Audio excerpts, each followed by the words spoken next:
Good evening and thank you for joining us on The Last Word tonight. My name is Sophia Wanuna. Today we focus on the war on corruption. And of course, the pages of the Graft diaries here in Kenya are never lacking for content, as it's from one story to another. And of course, today we've had the developments from the High Court and that petition by former CS's Charity Ngilu and engineer Michael Kamau. And in the first half of this show, Edwin Sifuna, who's an advocate, joins me to just get to understand what exactly that ruling is about. But do stay with us, because later on we will be talking to activist Okia Omtata as well as Maximilian, who is also an ethics consultant, and have an understanding of just how these issues impact issues of corruption, impact on society. And so we'll be talking about other areas, which is you're talking about the government and the three arms of government here, the executive, the legislature, even the judiciary being implicated in matters. Graft, the security agencies as well.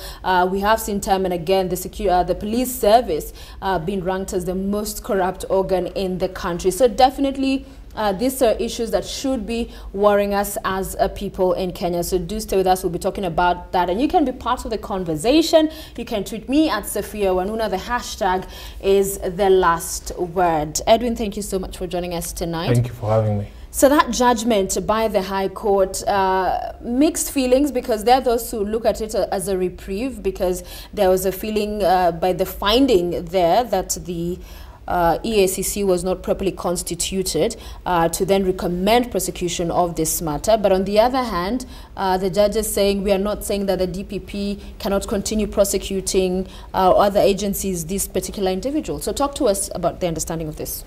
Absolutely. I'm one of us who strongly argued when this matter was before the court that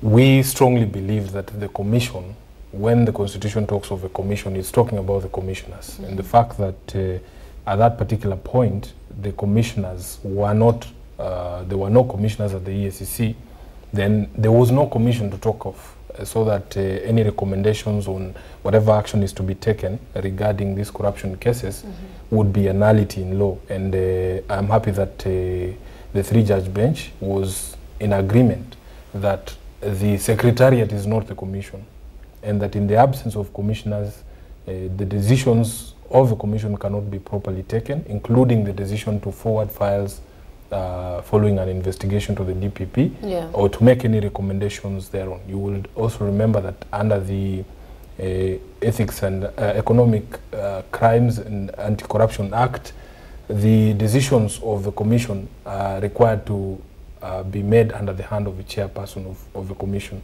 And so that if it is only the secretary who's signing those decisions, then there is a violation of the law, and that is what the court has upheld today. All right, and just to bring up to speed our guest who may not have managed to catch that story earlier on our bulletin, last year in March, the president, during his State of the Nation address, did indicate, or rather come out to make public what was largely described or known as the list of shame in his efforts to fight graft in the country. And some of those individuals that were mentioned there were cabinet secretaries in his government at the time. Of course, they've since been sacked. So former cabinet secretaries Charity Ngilu and engineer Michael Kamau moved to court to challenge first the directive coming from the executive, and number two, they argued that the EACC, that's the Ethics and Anti-Corruption Commission, I beg your pardon, was not properly constituted, as it did not have commissioners. And so that's the judgment that came out today that we are discussing with Advocate Sifuna. So on one hand, saying that also the executive had no right to direct because you will know that the commission is an independent body, and it is not subject to the direction of or control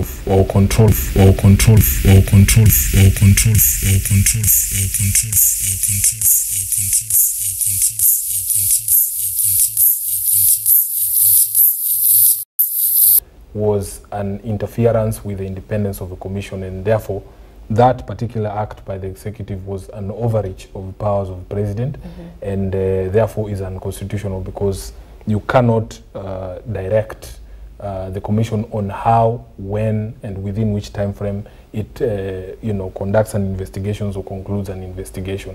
And to that extent, it seemed that that independence had been taken away by that overreach by the president. Because I remember an interview with the CEO, EACC, and other things they maintained at the time that they're still able to carry out their functions. Absolutely. But the court is saying their core mandate, which is to recommend prosecution without commissioners in office, that cannot happen. Yeah, and that is what the court has found today, that in the absence of commissioners, that recommendation cannot be validly made. The Secretariat is only there to provide support to the commission, and the commission has been defined under the Act to mean a chairperson and 2 other members, and that therefore in the absence of those people, you see, I have actually watched this matter throughout this time, and I could see sometimes the CEO trying to define himself as part of a commission, and today it has been stated that he is not part of a commission. He is in fact an appointee of a commission,